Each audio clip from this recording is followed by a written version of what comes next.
So the first play that we're going to talk about is The Second Woman. This is where you have the character of Eve. It reminds me sort of a blue-collar version of a Bergman play. I don't know if you necessarily agree with that summation, but I thought that the depiction of this particular character and sort of her flightiness was well wrought.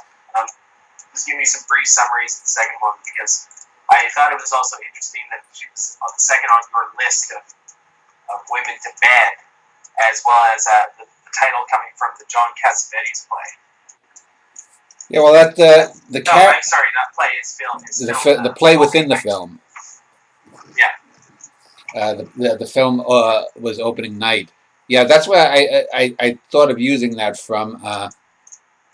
And so this was based on a woman that I did date on and off for about 4.5, 5, 6 months, somewhere over like I think 96 to 97. She was a local rock singer. She had her own band in the Twin Cities back 20-some years ago.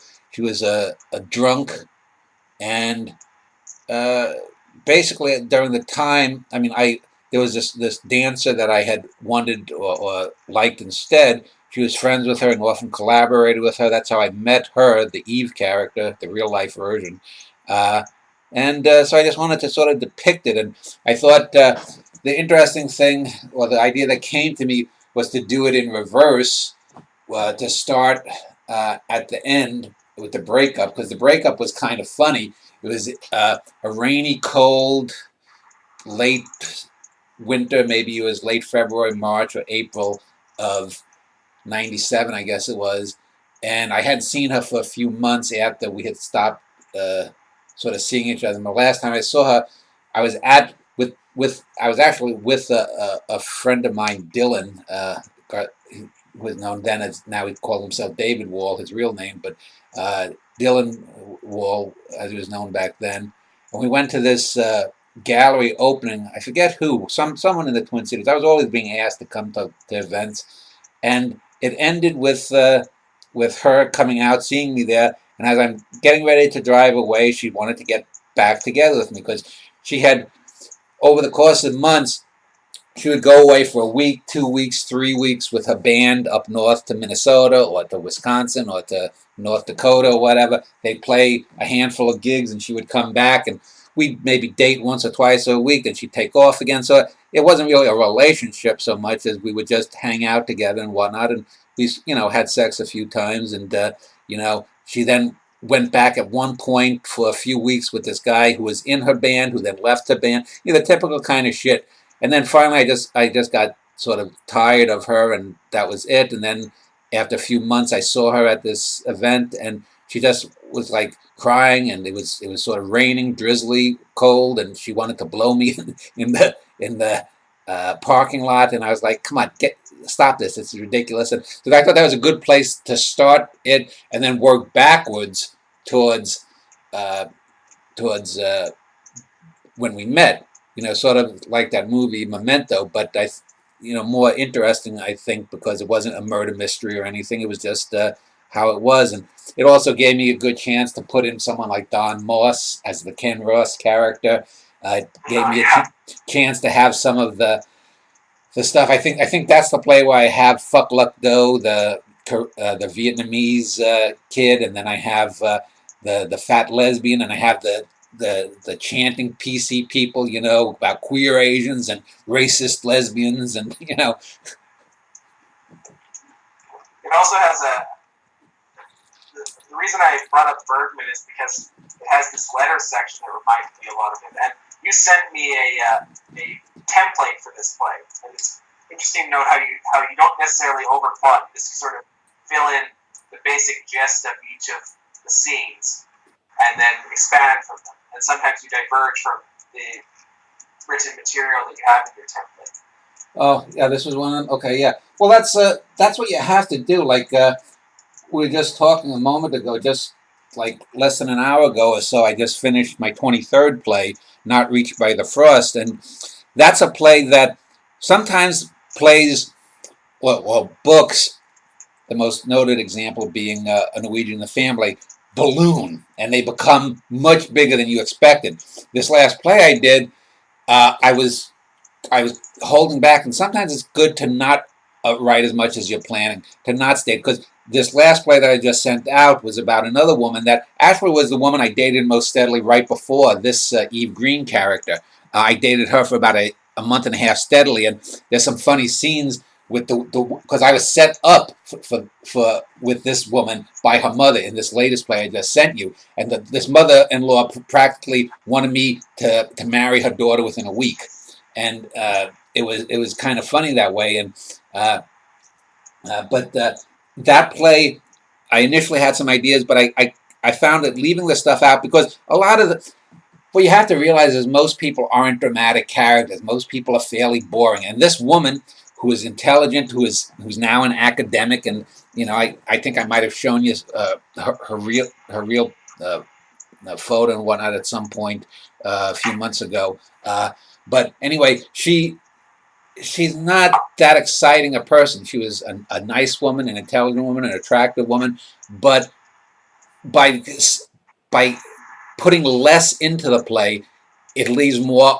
open for interpretation. I ended this play with Pachelbel's Canon, the famous classical musical piece, and you have to play with things like I'm the last couple of plays I'm playing with. Well, before this one, I did a couple of very outlandish plays that are more absurdist. I'm playing with a light. This play, instead of having blackouts, I'm having whiteout. It was an intensity of whiteout. I wanted to do something different, but also because the woman herself is emotionally distant in this play, to have the whiteout sort of give some of the intensity that she was lacking. Whereas in this play, you had a woman who was very passionate and intense, the drunk Eve Green, and just sort of showing how she was, and putting her in context, contextualizing her makes her more interesting than she is. Because in a sense, this Eve Green, just like this other woman in the last play I just sent you, is not that passionate and is sort of a stale academic. This woman was a prototype of the artistic drunk, if you will. And so there's not much you can really, do to a certain extent. It reminds me of Theodore play too, in that Eve isn't necessarily an interesting character by herself. It's more what's around her that makes her interesting. The character of Annabelle isn't all that interesting either. I think you even mentioned that towards the end of the play.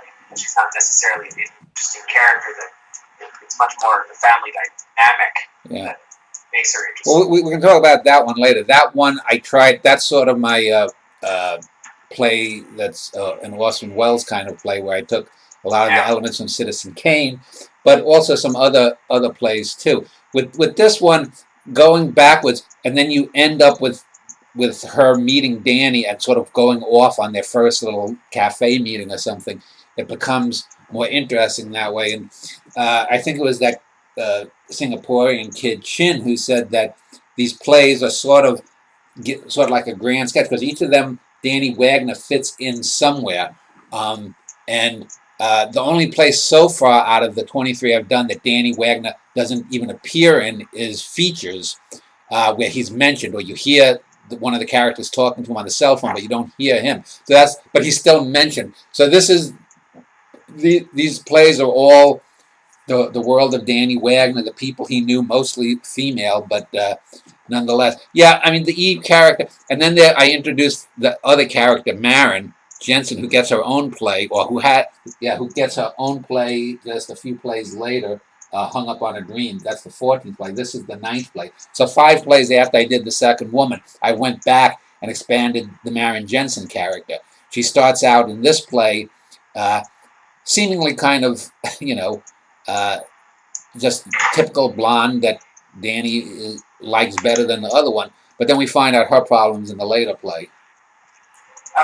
As a general curiosity, as I was reading this, it has a scene where there's a whole bunch of nonsense spewed about people are repeating these things like Lyndon Burton is a fascist, or all men are the same, even queer Asians. Where did you get some of the writing portions, or did you just make that out of carving poems into America's soft white underbelly? No, I mean, those actual words were different, but there were times when you would have, especially in the 90s, when political correctness, you would have different groups loving. I mean, to have the Linda Burton's a fascist, the Asian girl with fuck who's saying that, then the dyke in the audience saying all men are the same, even queer Asians, and then I have a scene where three chants are going on, where the bad poet Joe Hannah is saying, "Am I good enough to not be starving or something?" You know, asking these, and so you would have this cacophony. Asian girl with food dyke in the audience. Yeah, and then you would have, but you'd have this cacophony of people, and these readings would sometimes become a joke and what. But that's the way it was, you know, at least 20 years ago. You know, I mean, like I'm just looking here,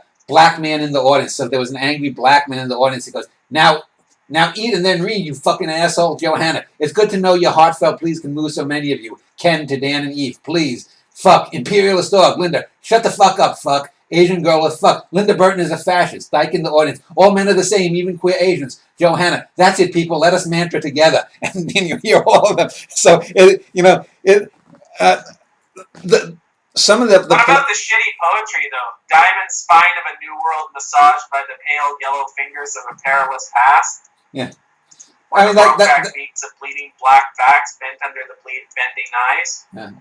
Well, here, Johanna, now the poem. I have lost weight. I have lost blood, but in fact, I am a man. I was more than a man. I'm not a woman. I'm a man who is losing more than fat. You know. So, I mean, you get these people just ranting. I remember Jessica always makes fun of one time when we were at a reading, and a guy went off, and the woman who actually is the basis for the Linda Burton character walks off the stage as this guy is ranting, and she just says to Jessica, "Oh yeah, he just goes off like that, you know. It gives me time to go to the bathroom." And this guy would be railing, going off, you know, about the fascists, the communists, the blah blah.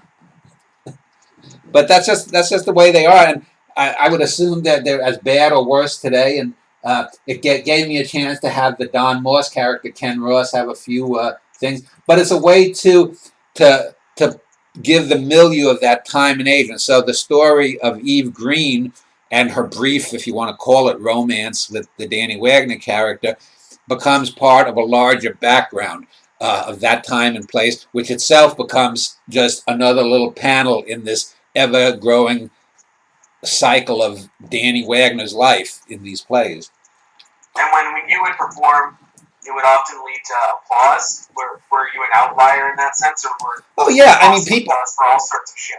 Back in the mid '90s, I would often get some of these people who would call, like I was the only white guy in the mid '90s in the Twin Cities that would go to poetry readings that were mostly from black poets.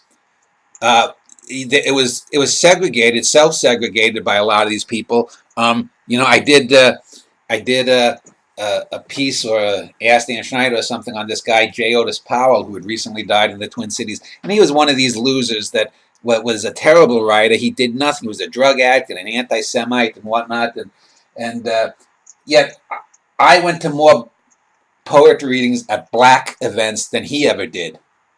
And I was a white guy, and I was asked to more of them because the people who ran these events knew that if I went there and they could put it on their little poster, like if they had 2 or 3 weeks leeway, that they would get some people who would actually want to come and hear real poetry, because I was known to be I guess maybe the only real poet that could be counted on to read at least 1 or 2 great poems there. So that's all I wanted to really speak about the second woman, unless you had something else. The other plays, I think, are more complex, if not as great.